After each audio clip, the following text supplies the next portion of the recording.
예수님께서는 하나님 나라에 대해서 곧잘 말씀해 주셨습니다. 때로는 이야기 형식으로, 때로는 삶의 현장에서 흔히 발견할 수 있는 것들, 이를테면 하늘을 나는 새와 들에 피어 있는 백합화와 같은 그러한 사물이나 대상을 언급하시며 하나님 나라에 대해 말씀해 주셨지요. 예수님은 일상에서 친숙하고 쉽게 접하는 어떤 일들에 빗대어 이야기를 들려주시는 방식, 우리가 비유라고 말하는 그 방식을 자주 사용하셨습니다.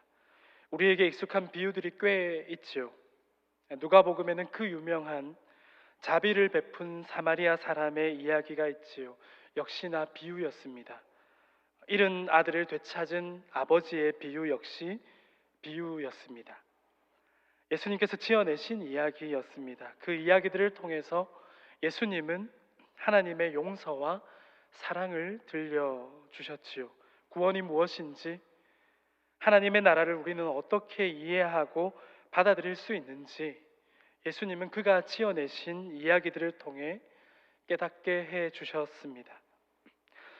당시를 살아가던 삶의 모습은 어땠을까요? 일상은 좀처럼 나아지지 않았습니다. 이미 오래전부터 나라의 주권을 상실한 유대 사회였습니다. 그런 시대 상황 속에서 하나님의 나라를 들려주어야 하지만 오히려 하나님을 앞세워 자기 호주머니를 채우기 바빴던 패역한 종교 지도자들에 의해서 가난한 사람들의 삶은 굶주림으로, 그 굶주림의 벼랑 끝으로 더욱 밀려나기만 했습니다. 병약한 사람들은 사회의 일원으로 용납될 수 없었고 설 자리를 잃어갔습니다. 그러니 하나님은 무겁고 어렵기만 한 그런 대상이요, 하나님의 나라는 넘들에게나 어울릴 뿐 나에게는 막연한 개념이요, 무관심의 영역으로 밀려난 지 오래입니다. 내일이 기대되지 않고 하나님 나라는 그저 추상적인 개념일 뿐입니다. 그런 일상 가운데 어느 날 예수라는 존재가 찾아온 것이지요. 신비한 일들이 일어나는 겁니다. 신비한 일들만이 아니라 그분의 입술로부터 전해지는 하나님의 나라는 위로와 힘으로 가득했습니다. 저만치 멀리 뚝 떨어져 있다고 느꼈던 그런 하나님 나라였는데 그분이 들려주시는 이야기를 듣고 있노라면 하나님 나라가 이만큼 가깝게 다가오는 그런 느낌을 받게 되는 거지요. 예수님은 사람들에게 또 한 번의 비유로 하늘의 이야기를 들려주셨습니다. 그 이야기가 오늘 본문에 실려 있습니다. 네 가지 땅에 떨어진 씨 비유라는 작은 제목이 붙어 있습니다. 5절 말씀은 씨를 뿌리는 자가 그 씨를 뿌리러 나가서 뿌릴새, 그렇게 시작됩니다. 씨를 뿌리는 자가 씨를 뿌리러 나갔다고 했습니다. 농부의 손에 씨앗 종자가 쥐어졌습니다. 농부는 씨앗을 뿌립니다. 더러는 씨앗이 길가에도 떨어졌고 또 그중 얼마는 돌짝밭에 떨어졌고 또 얼마는 가시덤불에 떨어졌고 그리고 나머지는 좋은 땅에 떨어졌다고 했습니다. 이 비유에서 중요한 핵심은 이것이겠지요. 씨 자체보다는 씨가 자랄 수 있는 네 종류의 땅이 어떻게 다른가? 길가는 씨앗이 심길 수 없는 형편이라서 사람들의 발에 밟히게 되거나 새들이 날아와서 쪼아 먹기도 했다고 했습니다. 채 싹을 틔워보지도 못하고 끝이 났습니다. 돌짝밭에 떨어진 씨앗은 싹이 돋아나는 데까지 진행이 되다가 그만 물기가 없어서 말라버렸습니다. 아마도 흙이 충분한 수분을 머금고 있을 수 없었기 때문이었겠지요. 무슨 말이겠습니까? 결국 땅이라는 겁니다. 흙이 제 역할을 해줄 수 없으면 씨앗이 움을 틔우고 힘차게 줄기가 솟아날 수 없는 법입니다. 돌짝밭은 그래서 탈락입니다. 그리고 가시덤불, 이 가시덤불 속에 떨어진 씨앗은 가시덤불 때문에 잘 자라날 수 없어서 탈락입니다. 좋은 땅에 떨어진 씨앗은 잘 자라나서 100배의 열매를 맺었다고 예수님은 말씀하시면서 비유를 마치셨습니다.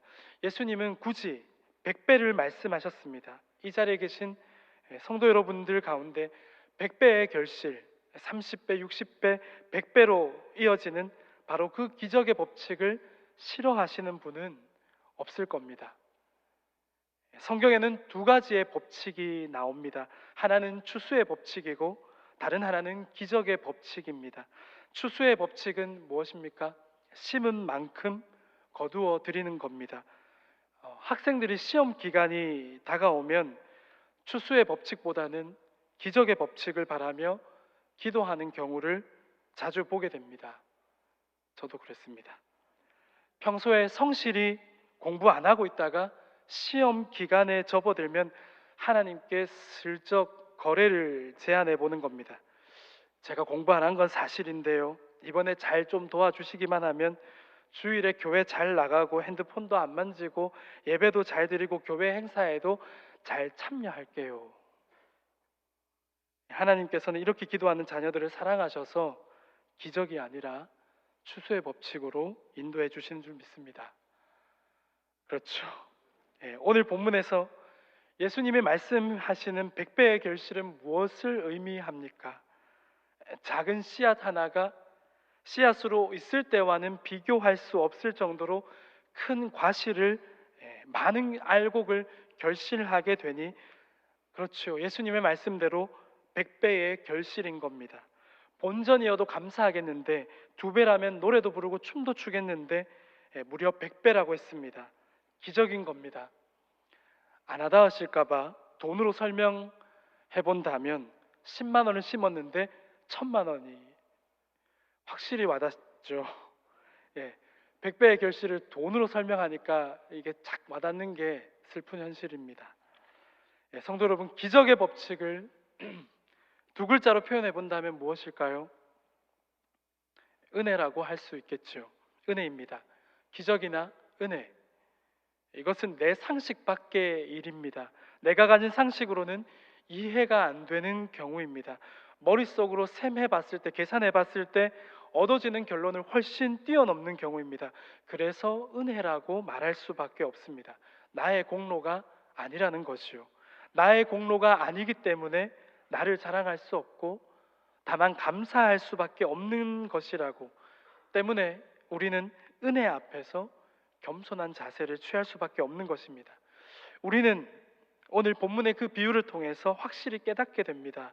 첫 번째, 좋은 땅이 이름처럼 좋은 거로구나. 두 번째, 좋은 땅은 100배의 결실을 맺으니 그래, 땅이 좋고 봐야 돼. 세 번째, 나도 좋은 땅이 돼야만 해. 좋은 땅으로 살아야만 돼. 성도 여러분, 그런데 그런 생각이 들지 않으십니까? 비유에 등장하는 농부가 참 바보 같다는 그런 생각 들지 않으신가요? 씨앗을 좀 잘 뿌리지, 좋은 땅에만 좀 잘 뿌리지, 빤히 보고서도 길가나 돌짝밭에 가시덤불에 씨앗이 뿌려졌으니 버리는 게 반이라고 해도 되겠다 싶습니다. 똑똑한 사람은 아닌 것이지요. 허나 성도 여러분, 제가 이렇게 말하니까 속으로 저를 걱정하시는 분도 계실지 모르겠습니다. 저도 알고 있습니다. 흩어뿌리기 방식으로 씨를 흩날려서 뿌리기 때문에 여러 형편 위로 씨가 뿌려진다는 걸 저도 잘 알고 있습니다. 그럼에도 그런 생각이 드는 겁니다. 농부가 잘 좀 뿌리지. 그런데 예수님이 지어내신 그 이야기 속에 나오는 농부, 그가 누구입니까? 보통 제가 이렇게 물을 때는 답이 거의 하나님 내지 주님, 예수님일 건데요. 이야기 속에 나오는 농부가 누구일까요? 네, 그렇습니다. 하나님입니다. 이야기 속에 농부로 비유된 그 존재, 바로 하나님입니다.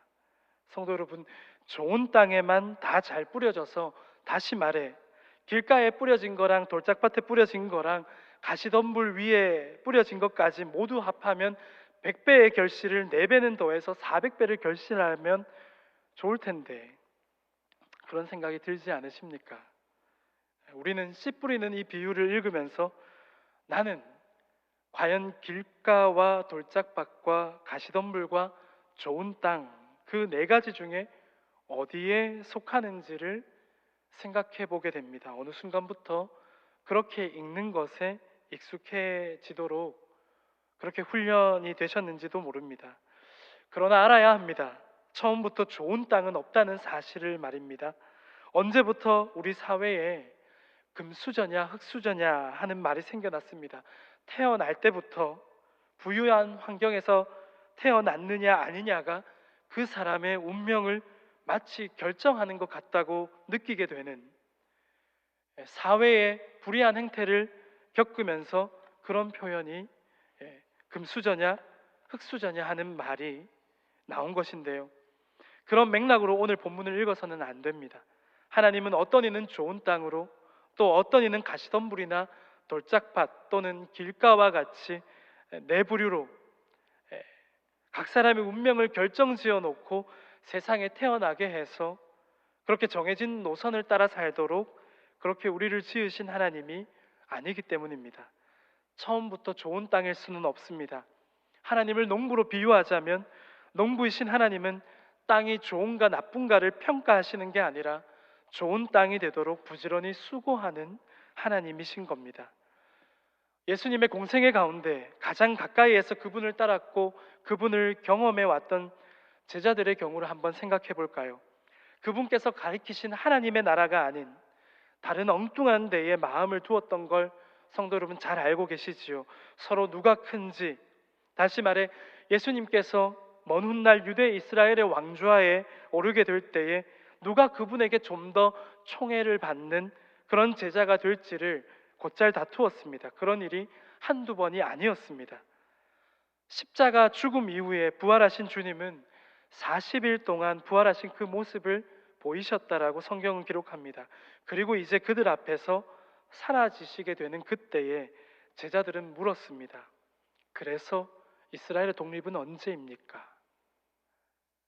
예수님은 하나님 나라를 손으로 가리키셨는데 하나님 나라가 아니라 손가락만 쳐다본 꼴이었습니다. 하나님 나라를 말씀해 주셨고 병인들을 고치시거나 죽은 사람을 다시 살리시는 이적들을 통해서 또 그 많은 굶주린 자들을 먹이시는 놀라운 사건의 현장에서 예수님은 늘 한결같이 하나님 나라를 말씀해 주셨었는데 애석하게도 제자들은 저마다의 상상 속에서 엉뚱한 것들의 마음을 쏟고 있었던 것이죠. 그 엉뚱한 것들을 마음속으로 품고만 있었던 것입니다.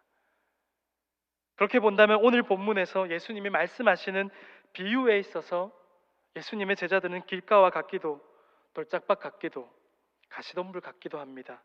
결코 이 말씀에서 언급된 길가와 돌짝밭과 가시덤불, 그것은 예수님을 적대시했었던 사람들만을 의미할 수 없다라는 사실을 우리는 분명히 알아야 합니다.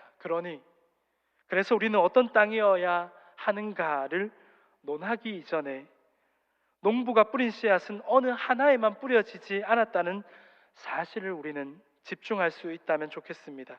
씨앗은 어느 한 곳에만 뿌려지지 않고 그 형편을 조건으로 하지 않고 가리지 않고 모든 형편 위로 뿌려졌습니다. 삭개오의 이야기는 제게 늘 좋은 이야기거리인데요. 사람들은 오늘 네 가지 땅, 여러 네 가지의 형편 가운데 삭개오 같은 사람들을 보고 사람들은 뭐라고 생각했을까요? 사람들은 삭개오 같은 인생을 향해서 길가와 같은 인생으로 보지 않았을까요? 그에게 하나님의 말씀이 들려진다고 한들 그는 하나님 무서운 줄 모르고 하나님 말씀 따위는 배척하며 그저 돈을 긁어 모으며 나라 팔아먹는 삶을 포기하지 않을 것이라고 사람들은 생각했겠지요. 그러나 그런 길가와 같은 인생을 향해서도 착한 농부이신 우리 주님은 그의 퍽퍽한 인생 가운데 기어이 찾아와 그의 삶을 기경하시는 겁니다. 삭개오라는 땅을 갈아엎는 데에는 큰 수고가 필요하지 않았습니다. 알고 보니, 열어봤더니 비를 기다리는 땅처럼 예수님을 통해 하나님의 나라가 삭개오 그의 삶에 선포되자 하나님의 말씀은 하나도 허투루 떨어지지 않고 그의 메마른 삶을 하늘의 은혜로 촉촉이 젖어들게 만들어 버렸습니다. 제자들의 이야기로 다시 돌아와 볼까요? 하늘의 이야기로 씨를 뿌리시는 주님은 농부와 같습니다. 제자들은 때론 그 말씀을 잘 듣는 좋은 땅인가 싶었더니 이내 다투기도 하고 엉뚱한 데에 시선을 두기도 하는 길가와 돌짝밭 같기도 했습니다. 끝에 가서 보니까 가시덤불 같았던 자도 있었습니다. 그 대단한 믿음의 고백을 했었던 어부 출신의 그 제자 베드로도 생명의 위협을 느끼는 순간에는 그 사랑했던 스승을 저주하며 강력히 부인했었지요. 그런데 우리 주님은 그들이 좋은 땅이 아니었노라고, 알고 보니 좋은 땅이 아니었노라고 나무란다거나 속상해하면서 비통해하는 찌질한 농부가 아니었습니다. 부지런한 농부는 환경을 탓하지 않는 것입니다. 착한 농부이신 우리 주님은 땅을 고르게 하려고 때로는 길가에 뿌려진 씨를 주워다가 옮겨 심기도, 돌짝을 들어다 멀리 던져 버리시기도, 손에 가시가 찔리는 수고를 감당하시기도 하는 겁니다. 그러면서 좀처럼 하나님 나라를 바라보지 못하는 인생들을 향하여 계속해서 하나님 나라를 말씀해 주시고 나타내 주시는 거지요. 그러니 우리는 오늘의 본문을 잘못된 방식으로 읽어서는 안 될 것입니다. 저 사람 신앙생활 하는 거 보니까 딱 견적이 나오네. 가시덤불이네. 저 사람은 새벽 예배도 잘 안 나오고 헌금 생활도 그저 그렇고 돌짝밭이네. 그런 평가나 내리라고 주신 말씀이 아니겠지요. 예수님은 각 사람의 믿음에 대해 점수를 매기라고, 그렇게 점수나 매겨보라고 이런 말씀을 들려주신 게 아니었습니다. 말씀에 씨를 뿌리는 농부이신 하나님은 좋은 땅이지 못한 우리를, 더러는 그냥 길바닥 같고 더러는 돌짝밭 같으며 더러는 가시덤불 같은 우리를 다시금 좋은 땅이 되게 하시는, 우리를 그렇게 당신의 수고와 열심을 통해서 좋은 땅으로 변화시켜 주시는 농부이신 겁니다. 좋은 땅이 되게 하려면 그냥 공짜로 그렇게 좋은 땅이 되는 게 아니죠. 손이 많이 가야 한다는 그 사실을 알고 계심에도 불구하고 그 땅을 좋은 땅으로 변화시키시려고 주님은 두 손을 걷어붙이시는 하나님이신 겁니다. 아예 딱딱하게 굳어버린 길바닥에는 도대체 얼마나 많은 땀과 수고가 필요할까요? 그런데 괜찮다, 나는 그거 하려고 세상에 왔다 하시는 분이 우리 주님이신 겁니다. 돌짝밭 같은 모습으로 살고 있는 인생의 그 오래된 상처, 쿡 하고 박혀버린 그 큰 돌짝을 멀리 옮겨주시고 그 돌짝이 자리하고 있었던 그것을 던져내시고 그 허전해버린 그곳에는 당신의 손길로 어루만져 주시고 채워주시는 수고, 그걸 기꺼이 하시겠다라는 분이 예수님 당신이신 겁니다. 가시덤불과 같고 가시덤불처럼 속다 같고 염려와 근심이 많은 우리 인생에 기꺼이 들어오셔서 찔리고 긁히고 그렇게 되는 아픔을 기꺼이 참겠다라는 것이 농부이신 우리 주님의 마음이겠지요. 부지런하고 착한 농부가 땅 탓을 하지 않듯이 우리 하나님은 우리의 모습이 길바닥인지 돌짝밭인지 가시덤불인지 수준이 왜 그 모양이냐며 우리에게 책임을 물으시는 농부가 아니라 좋은 땅으로 변화시킬 마음으로 우리에게 오신 하나님이십니다. 좋지 않은 땅도 좋은 땅이 되게 하려고 하나님은 포기하지 않으시는 겁니다. 포기할 수 없는 그분의 마음이 우리에게 나타내신 바된 사건이 무엇입니까? 예수님이시죠. 그 예수님이 이 땅에 오셔서 십자가를 끌어안으시고 우리의 모든 죄를 짊어지시고 우리가 마주해야만 하는 하나님 없이 절대 고독과 고통 가운데 비극으로서의 맞이하는 그 죽음을 그분이 대신 십자가를 끌어안으시고 나무 십자가에 오르셔서 매달리시고 죽으시기까지, 그렇게 우리에게 오셔서 우리에 대한 그 포기할 수 없는 마음을 나타내신 사건, 예수님이요, 예수님의 십자가 사건, 우리에게 오신 하나님이라는 사건일 것입니다. 남성교회 헌신 예배를 드리는 오늘, 남성교회 회원뿐만 아니라 그리스도의 사람으로 부르심을 입은 우리는 한번 생각해 보아야 합니다. 좋은 땅에만 시선을 보내오시는 하나님이 아니라 좋지 않은 땅이 좋은 땅으로 변화될 수 있도록 그 모든 형편을 주목하시는 하나님을 말이지요. 손 하나 까딱 안 하고 좋은 결실을 기대할 수는 없습니다. 내 손이 상하고 긁히고 못생겨지는 걸 두려워하지 말고, 주님께서 세상에 오신 것처럼 우리도 이 세상 가운데로 뛰어들어가야 한다는 사실을 우리는 돌이켜 생각해 보아야 합니다. 말도 못할 무게감에 여러 아픔을 가지고 살아가는 인생들이 우리 주변에 분명히 있습니다. 돌짝을 가슴에 얹어놓고 살아가는 분들이 우리 가까운 주변에도 분명히 있을 겁니다. 누군가는 다 막 돌들을 자기 인생에 다 끌어모았겠습니까? 누군가는 나는 가시덤불로 살고 싶어라면서 가시덤불을 열심히 자기 삶에 키워왔겠습니까?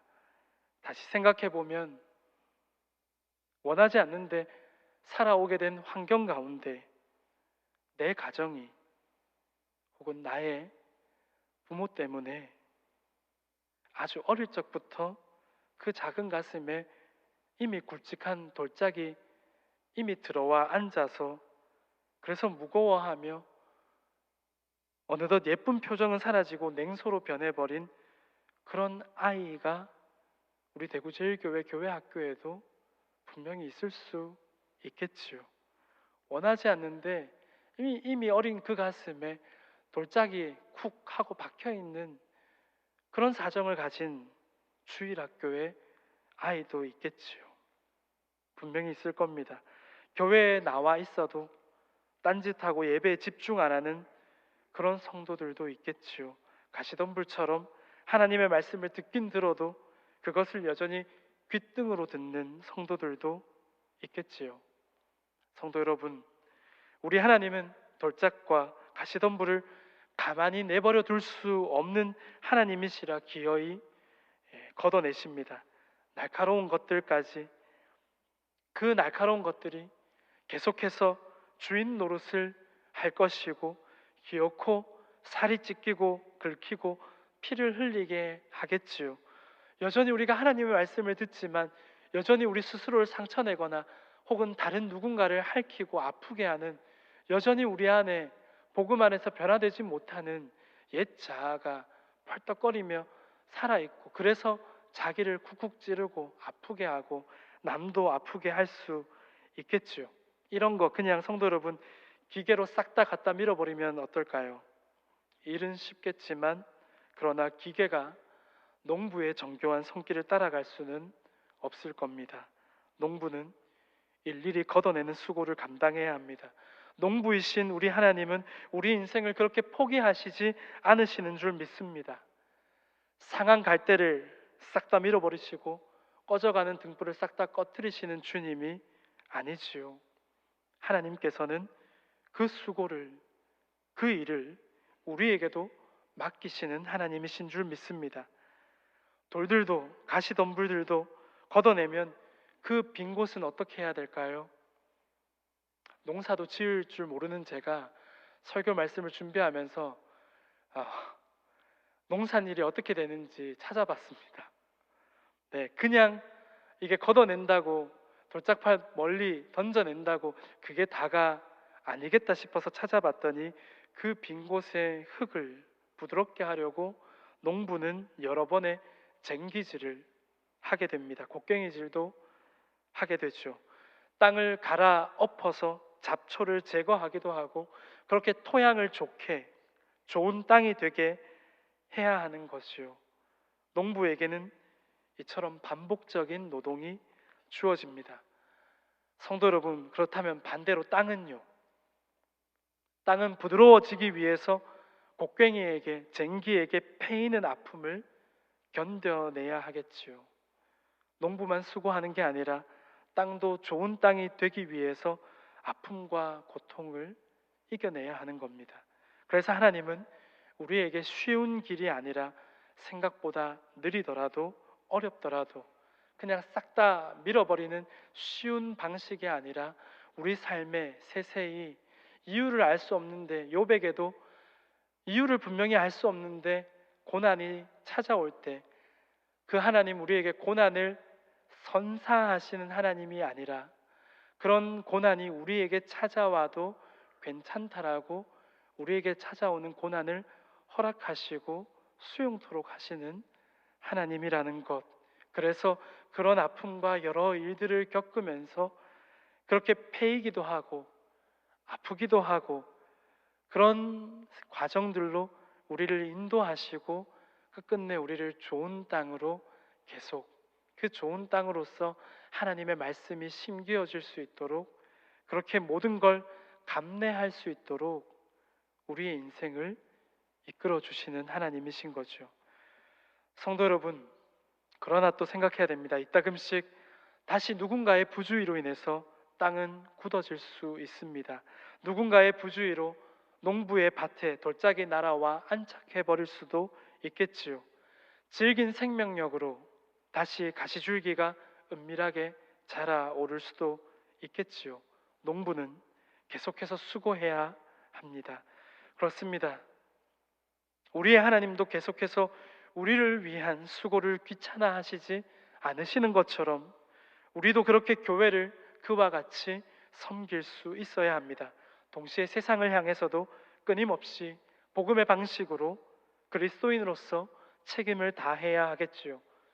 결코 복음은 교회라는 울타리 안에만 머물 수 없도록 복음이 가지고 있는 그 본래의 본질은 끊임없이 세상을 향하게 하기 때문에 우리는 우리 교회라고 하는 울타리 안에서만 복음을 외치는 것이 아니라 끊임없이 세상을 향하여 나아가는 교회로서 세상 가운데 여전히 많이 좋은 땅이지 못한 하늘의 뜻이 훼손되어서 돌짝밭이 날아와 앉아 있는 것 같고 가시덤불이 끊임없이 하나님 나라가 드러나지 못하도록 가리우려고 할 때 끊임없이 세상 가운데로 곡괭이를 들고 쟁기를 들고 나와서 기경하는 수고를 우리는 감당해야 하는 겁니다. 또한 동시에 우리의 삶에도 그런 것들이 불쑥불쑥 찾아오고 자리를 차지하고 주인 노릇을 할 때 기어이 하나님께서 우리의 마음밭을 고르게 하실 때에 아픈 그 시간들, 인고의 시간들도 견뎌내고 감당해야 하는 것이겠지요. 로마서 3장 23절 24절은 다음과 같이 말씀합니다. 모든 사람이 죄를 범하였음에 하나님의 영광에 이르지 못하더니, 원래 같으면 화면에 떠야 하는데 안 떴는데요. 감사합니다. 모든 사람이 죄를 범하였음에 하나님의 영광에 이르지 못하더니 그리스도 예수 안에 있는 속량으로 말미암아 하나님의 은혜로 값없이 의롭다 하심을 얻은 자 되었느니라. 아멘. 나의 공로가 아니라 농부이신 하나님께서 나를 좋은 땅이 되게 하십니다. 나를 끊임없이 은혜와 진리 속에서 가꾸어 주십니다. 그 은혜에 감사하며 저와 여러분도 좋은 농부의 길을 뒤쫓아 걸어갈 수 있기를 빕니다. 그러나 각오해야 합니다. 물집을 각오해야 합니다. 굳은 쌀을 피할 수 없습니다. 예쁘고 고운 손이 아니라 거북이 등짝같이 못생겨지고 예쁜 것과는 거리가 멀어질 그 각오가 오늘을 살아가는, 또 세상을 향하여 농부의 길을 걷기를 원하는, 세상 가운데 하나님의 씨앗이 잘 심기고 우미 트고 줄기가 힘차게 솟아서 복음에 합당한 아름다운 열매들이 교회 안과 밖에 무럭무럭 맺힐 수 있도록 하려면 우리는 분명 그럴 각오, 거북이 등짝같이 못생겨지는 내 손, 두터워지고 긁히고 상처나는 그러한 수고, 그러한 헌신을 분명히 각오해야 할 것입니다. 같이 그 길을 주님 안에서 걸어갈 수 있는 우리가 모두가 될 수 있기를 주님의 이름으로 축원합니다. 기도하겠습니다. 하나님 아버지, 주신 말씀을 붙들며 또 주님 이 세상 가운데로 나아갑니다. 주님, 교회에서 특별히 주일 예배 가운데에 하나님의 말씀을 마주하면 찬양대의 찬양에 함께 입술을 보태어 찬양을 올려드리고 기도하면 왠지 세상 가운데 승리할 수 있을 것 같은데, 교회 문을 박차고 주일을 벗어난 우리의 일상은 온통 복음과 반하는 세상의 방식들과 맞부딪힙니다. 그런 세상 가운데 그저 실패감에 젖어 살아가기보다 우리를 위해서 이 땅 가운데 오셔서 또 좋은 땅이지 못하고 뜻이 하늘에서와 같지 못하여 훼손당한 그런 우리의 퍽퍽한 삶을 새롭게 기경하여 주시고 복음의 씨앗을 뿌리시는 그 농부이신 그 주님을 기억하며 그 은혜를 붙들고 우리도 세상 가운데 그 착한 농부이신 주님의 길을 뒤따라 살아갈 수 있는 신앙의 실천을 풍성히 이뤄낼 수 있는 우리 모두의 삶이 될 수 있도록, 특별히 교회를 위하여 또 수고하는 남성교회와 또 모든 교회에 섬기는 손길들 위에와 삶 가운데 하나님이 늘 선하게 간섭하여 주시고 은혜 가운데 이끌어 주시기를 간절히 소원합니다. 예수님의 이름으로 기도드립니다. 아멘.